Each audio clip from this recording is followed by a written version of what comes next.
Start recording now. So, hello everyone. It's very nice to speak today with my colleague Emma and with Ian Taylor. So, Ian, please tell us a few words about yourself. Hey guys, my name's Ian Taylor. I set up a conservation sustainability company back in 2012, and we run in situ conservation projects connecting students with the outside world, be that Central South America, Africa, Europe, or Indonesia and Australasia. Awesome. Can you tell us, first of all, what have you studied? Where your career path started? Yeah, so I studied marine biology at university, specialism in oceanography, and I then went on to become a dive master. And so I worked as a practicing marine biologist in Indonesia and Malaysia for some time. I then moved ship, should we say. So after spending about 3 years under the water, I then became a terrestrial conservationist and a field guide in South Africa, spending about 2 years in South Africa and a little bit of time in Zimbabwe. And then from that point on, I then became a lecturer in biodiversity and sustainability with specialisms in behavioral ecology and animal behavior, also in exotic species, not domesticated. Yeah. Wow, wow, wow. So many interesting fields all around the world. So interesting. What is your thing? Where do you feel the most comfortable for all the things you mentioned? Very comfortable under the water. I think that element of as you take your first dive, whether it's the first dive or your 700th dive, that element of freedom as you start to go down onto the crest of the coral or whatever dive you're doing, that sense of freedom and ultimately vulnerability is second to none, I think. And then you're basically at the mercy of Mother Nature. And 9 times out of 10, she treats you very well. But yeah, second home for me became South Africa. I love everything about the bush, the ability to identify nomenclature, and the understanding of interpretation between male and female, whether it's a male calling or a female calling, and just identifying the differences between sexual dimorphism on plumage and from everything from insects to mammalogy to everything in between.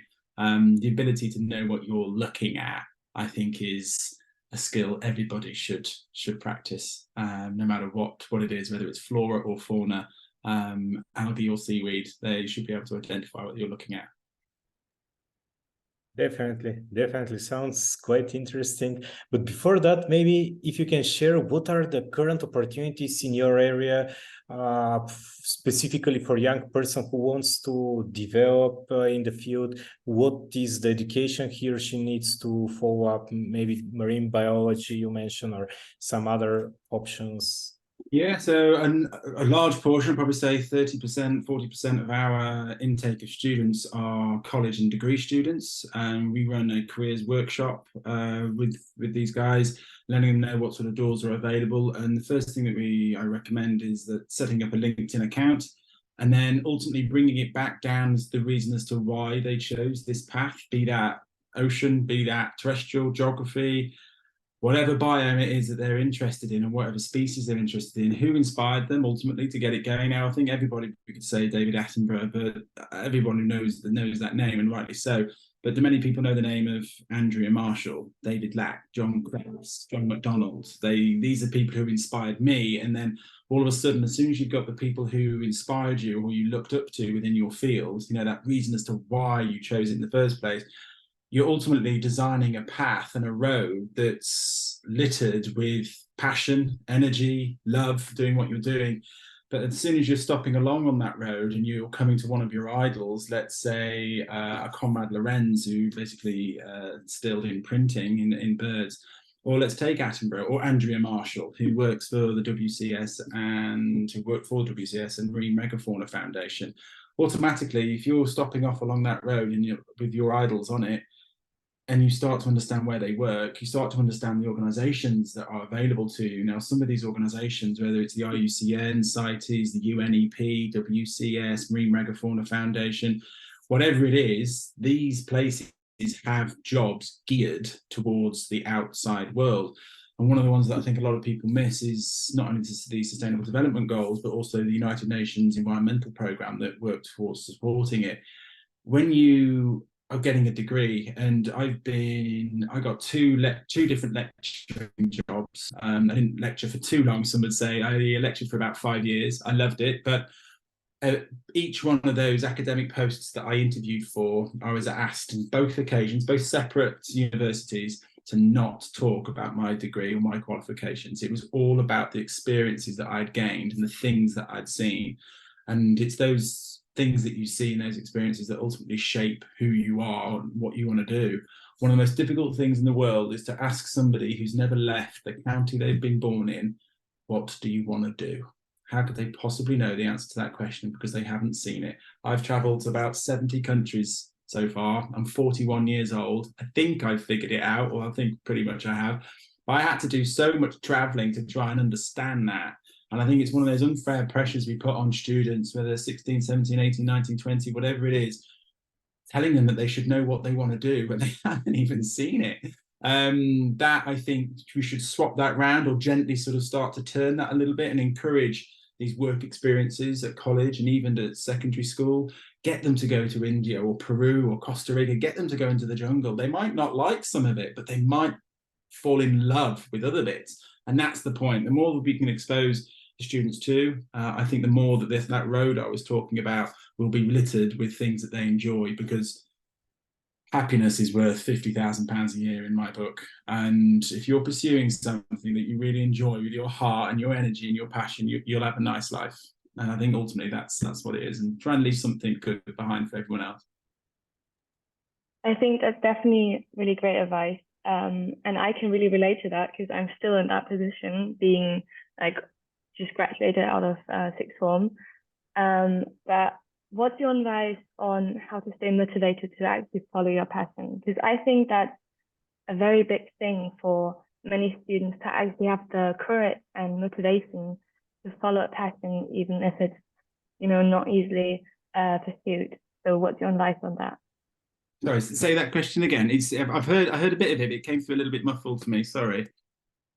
So what's your advice on how to stay motivated to actually follow your passion and not, lose hope on achieving maybe a goal you set for yourself? How to drive and keep your passion going and not losing hope on what ultimately you want to do. Yeah, okay, that's a good question. How not to lose hope. I think part of my energy came from my upbringing. My mother I credit with an awful lot. She didn't have much money at all, but she had a lot of love for the natural world. Surrounding yourself with good teachers and good lecturers. Everyone could always name one good teacher from school or one good lecturer from their university. And in terms of the hope per se, that's obviously a relatively difficult, well, it's a very personal question for somebody to achieve.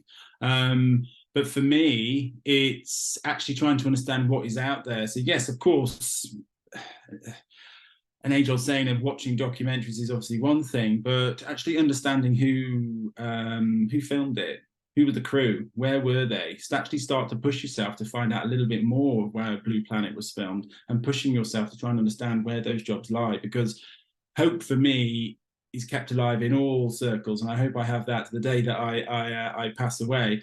But my hope is kept alive knowing that there's always something better out there, and there's always somebody out there trying to do what you're doing, and the pursuit of trying to find that person gives me a lot of hope, because I come across them all the time. Not every day. They're not there at all hours of every day, but the pursuit of trying to know that other people out there, there's other people out there like you, that gives me hope per se. And I think that's a nice way to think in life. It creates positivity, and of course there's going to be a lot of downs, but hope works hand in hand with understanding that failure is just your quickest road to success. If you haven't failed 1,000 times at something, you'll become a master of nothing.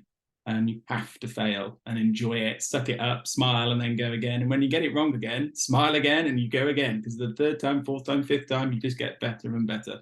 It's one of the things also we put too much pressure on people, is we expect them to be really good at something without them even practicing. So yeah, for us, it's when we got the sonographs out, or we got the acoustic equipment, or we got the camera traps out. We explain how to use those, and then we hand it over. And if they make a mistake, great. You learn how not to do it. That, I think, surrounding yourself with people like that drive hope for you.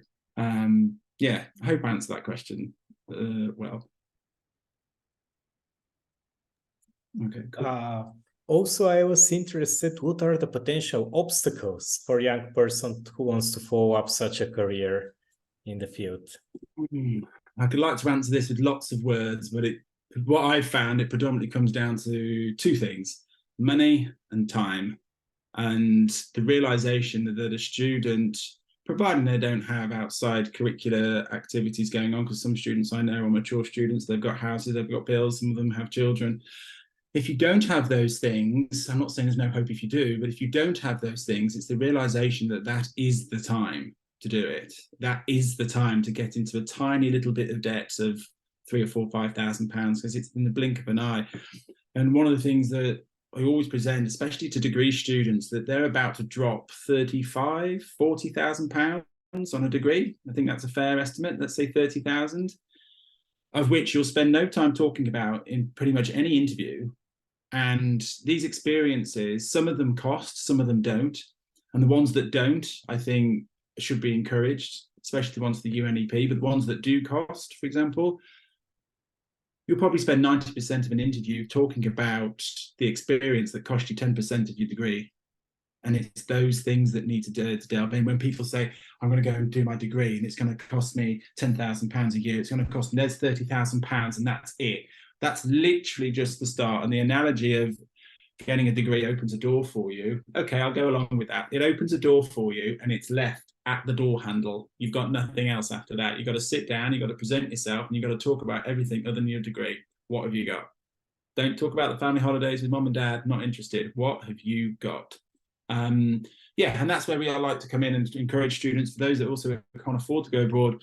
There's some wonderful projects with the wildlife trusts, the enterprise programs, national trust. There's so many things, the environmental agency. There's so many cool things that are out there that connect people with nature. There's a lot of good work also. Many MPAs are set up based on volunteering. It's just ultimately you've got to try and know where to knock on which door. And sometimes the problem with being so young, you don't even know which doors exist. And that's where I feel that I like to come in and offer a few bits of advice.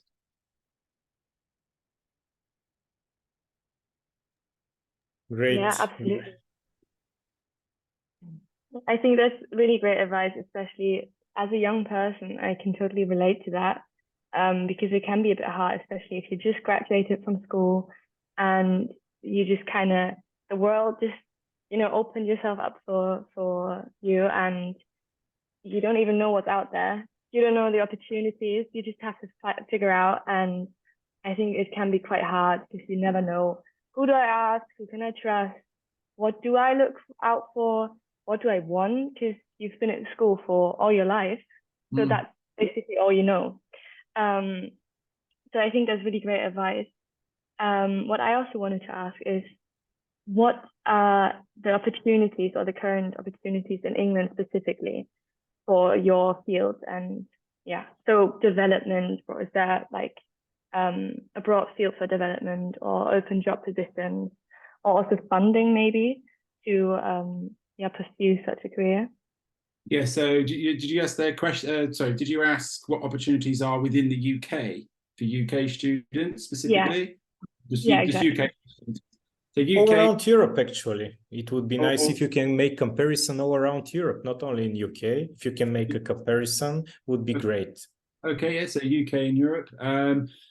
UK start off where we're at. Where are we? We're just up here. Ultimately, I think opportunities lie with what the aforementioned organisations, the EA, Wildlife Trust, National Trust, and Enterprise Programming or Countryside Stewardships, offer wonderful volunteering experiences where you gain experiences in how to build a hibernacula or an apiary or a otter holt, and you understand how to build those things. You're working with these people in the field. that I think is priceless in terms of experience, and the opportunities will then envelope from that. I think also, going back to what I mentioned, pursuing the people who you feel passionate about. I've had so many people, then so many people have told me so many names in even the biodiversity or conservation world. I'm like, oh, who's that? What do they do? And oh, they specialize in this particular beetle. So, oh, okay, who do they work for? Don't know. Find out.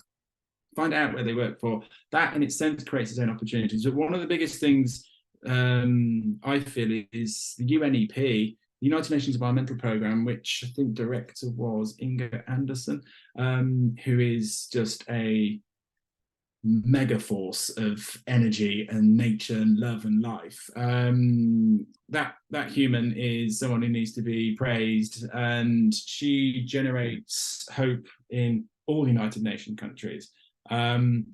Specifically Europe, I would be looking at rewilding projects, rewilding and biodiversity credit programs.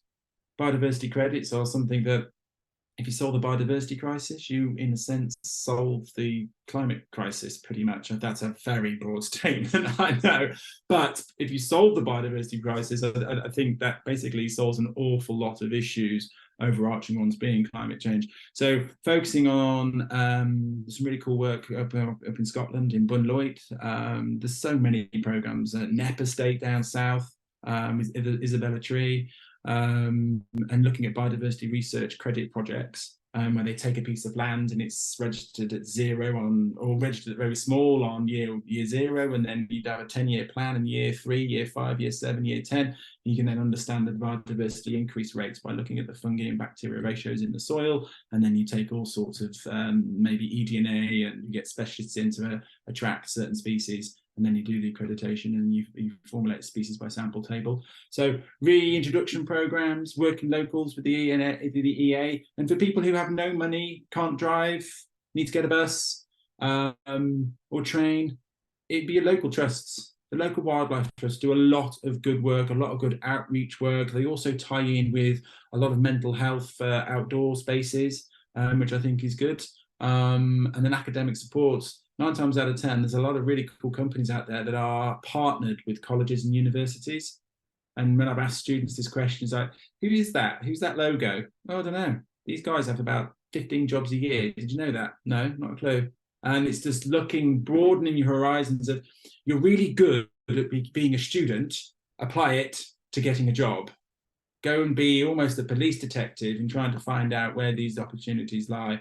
But whether it's UK or Europe, for me, there's some lovely, beautiful projects down the south coast of Italy in terms of working with cetacean research. But for me, as a broad scope, and then drilling down from there, be reintroduction and what did I mention before? Reintroduction programs and biodiversity research credit projects. Just plugging those words into Google will kick out results that you might not have seen before. Sorry, I feel like a politician. I'm answering this in a really long-winded way when I should be really direct. But hopefully that's giving some food for thought. Absolutely. Thank you very much. Cool. Okay, Ian, your advice for young people who are still not sure what kind of career they want to follow. What will be your advice? First and foremost, good. I'm glad you don't know what you want to do, because you're young, and that's a wonderful, wonderful, beautiful moment. And if you've got some extrinsic motivation to push you towards a certain career, that's 9 times out of 10, it all comes from love and support. But if you don't enjoy it, you don't do it. If it's not bringing you happiness, just stop. Stop doing it and then backtrack. What's your road looking like, and where are your off points in terms of how many idols are sat on it? I'm not talking about playing football or netball or cricket or American football or anything like that. If that's what you want to pursue, that's cool. But in terms of the outside world connecting to nature, that path needs to be riddled with people that you look up to. It doesn't matter if someone else doesn't. If you do, then that's great, because the person who's looking back at you in the mirror starts to gain something that's vitally important, and that's confidence. And that confidence helps you drive down that road. So yeah, for me, it's ultimately that. And what do you think about the next 10 to 20 years? What will be the future in the field? Which direction it will be, the innovations will develop? Innovations, I think we'll be leaning a lot more, and thankfully, to biomimicry. So using nature for technological advances and industry, hopefully not at nature's expense. I think it's common knowledge now that, for example, if you took the bumblebee or took all bee species off the planet, that we'd probably fall apart in 4 or 5 years. When I first read that back in, I think my mother taught it to me when I was about 7 or 8 years old. No one, I mentioned it to some other friend. Obviously, I'm 7 or 8 or 9 or 10 or however old I was. No one believed anything like that. That's just this ridiculous statement. But in actual fact, they're the greatest pollinators of every single species on the planet that we rely upon for industrial and agricultural gain. So when you understand that that gorgeous little bee is as vitally as important as it is, it puts things into perspective. Yeah. Sorry, just repeat the question. Oh, what do you think will be the future in the field? Like which direction we're going in the next 10, 20 years? Biomimicry, I think, will be a big one. And I think it's a very positive future, to be honest. I'm not just one of those people who just wakes up in the morning and claps the day to say, hey, I'm alive. But, you know, we all have bad days. But looking into it, I see more efforts towards conservation. I see less school projects traveling to the Dominican Republic to play a netball game. And I see more school projects going to Costa Rica or coastal projects and actually doing something impactful. I think there's a lot of people out there that are turning travel into something that's purposeful. And don't get me wrong, never want to discourage people from traveling, but if you're going somewhere to play a netball game, then surely you can just play netball with the neighbouring county and go to that said destination and do something purposeful, a service project, learn what it's like to actually interact with the locals. I mean, the amount of people that used to travel, and you could basically, you ask them a question, how was it? How was your trip? How was your holiday? How was your adventure? All right, so you basically described anywhere in the world. You didn't even leave the hotel. Like, why did you go? But there's time for that, I get, but impact and purpose is a huge drive.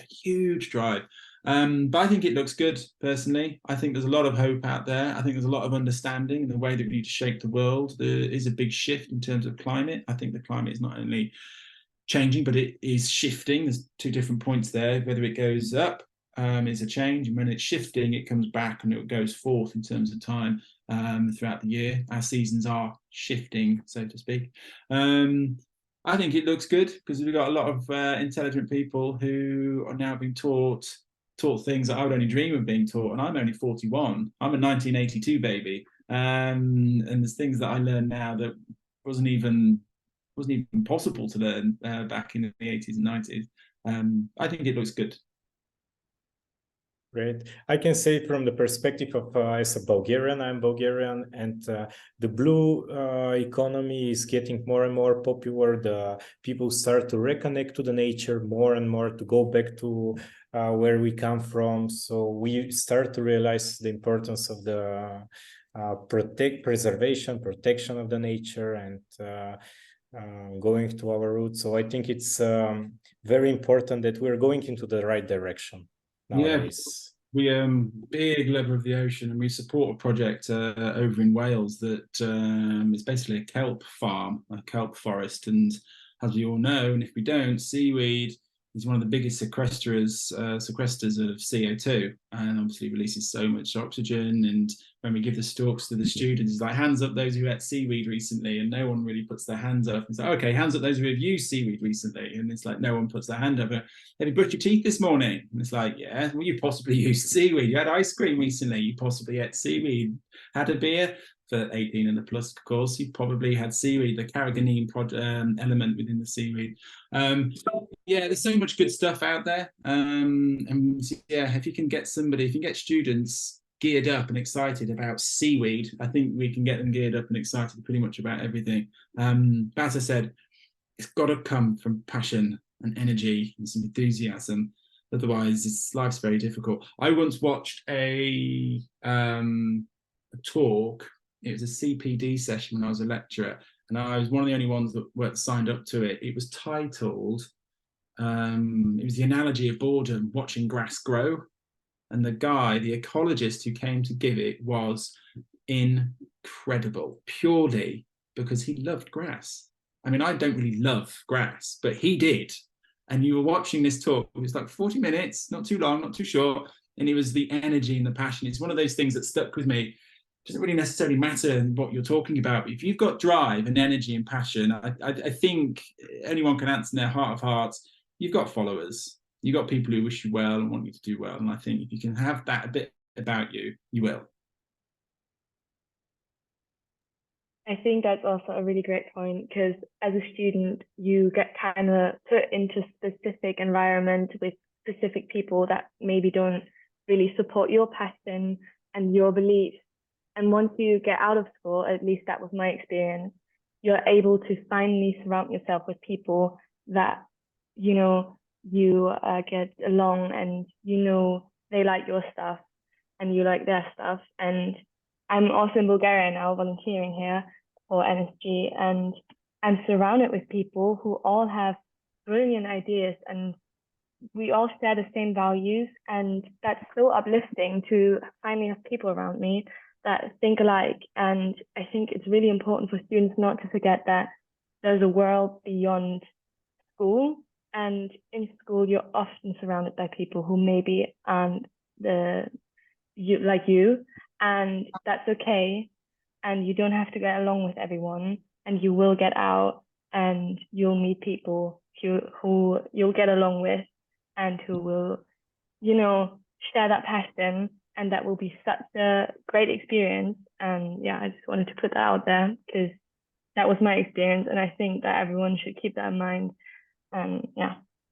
Oh, that's cool. Yeah, no, again, I can see there's a lot of passion coming from yourself as well. That's really cool to hear. Thank you, Ian. It was a pleasure. Final words, maybe from Emma and from you. I just want to say that this interview was thanks to the Blue Generation project that supports and makes a bridge between young people who are still looking for career path and all the opportunities that exist in the Blue Generation. It's funded by Iceland, Liechtenstein, Norway, grants. Yeah, thank you very much for all the interesting things you shared. I hope it will be useful and interesting also for the young people watching it. Yeah, I hope so. Okay. Was words from you or from Emma? I think what Emma touched upon for me, that element of hope, is the greatest gift anyone could be given. I think hope is a truly wonderful thing, and something that I think is far bigger than we'd all possibly like to admit. So as long as you can maintain it, life will be good. Thanks. Yeah, thank you very much. I have nothing to add, and it was great hearing from you. Cheers. Thank you. And yourself. Thank you, Ian.